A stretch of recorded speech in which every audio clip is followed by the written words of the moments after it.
নমস্কার বন্ধুরা, আজ আমি বানাবো লইট্টা মাছের ফ্রাই। তার জন্য নিয়ে নিচ্ছি লইট্টা মাছ, লেবু নিয়ে নিচ্ছি এক টুকরো, এখানে আছে আদা, কাঁচা লঙ্কা, ধনেপাতা, রসুন বাটা, একটা ডিম নিয়ে নিয়েছি, গোলমরিচের গুঁড়ো, লঙ্কার গুঁড়ো, হলুদ গুঁড়ো, নুন নিয়েছি, ব্রেডক্রাম্ব আর কর্নফ্লাওয়ার নিয়ে নিয়েছি, তেল। প্রথমে লইট্টা মাছগুলো আমি কেটে নেব। দেখুন এইরকমভাবে আলতো করে কেটে কেটে দেখুন খুব। এবার দিয়ে দেবো লেবুর রস, দিয়ে দেবো নুন, দিয়ে দেবো গোলমরিচ গুঁড়ো, একটু কাত করে রেখে দিলাম যাতে এক্সেস জলটা বেরিয়ে আসে। 10 মিনিট হয়ে গেছে, দেখুন কতটা জল বেরিয়েছে। এটা আমি ফেলে দেবো। এবার এর মধ্যে দিয়ে দেবো আদা, রসুন, ধনেপাতা আর কাঁচা লঙ্কা বাটা, দিয়ে দেবো অল্প লঙ্কার গুঁড়ো, দিয়ে দেবো অল্প হলুদ গুঁড়ো। এবার এটা করে মশলাটা মাখিয়ে নিয়েছি।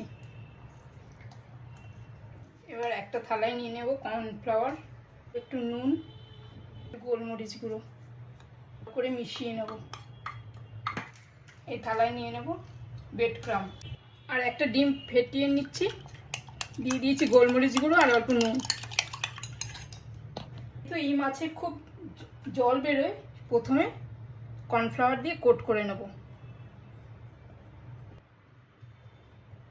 জলটা টেনে নেবে। সবগুলো কোট আমার হয়ে গেছে। এবার একটা একটা করে নিয়ে ডিমের গলায় ডিপ করে ব্রেডক্রাম্বে কোট করে নেব। সাবধানে করতে হবে। সবগুলো একটা কোট করা হয়ে গেছে, আপনারা চাইলে ডবল কোটও করতে পারেন। আধ ঘন্টার জন্য আমি ফ্রিজে রেখে দেবো। আধ ঘন্টা হয়ে গেছে, আমি বার করে নিয়েছি ফ্রিজ থেকে। চালিয়ে আমি ফ্রাইং প্যান বসিয়ে দিয়েছি, এবার তেল দিয়ে দেবো।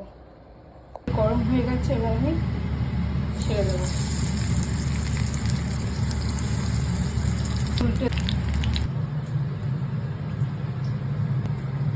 ফ্রাই আমার হয়ে গেছে, এবার গরম গরম পরিবেশন করব।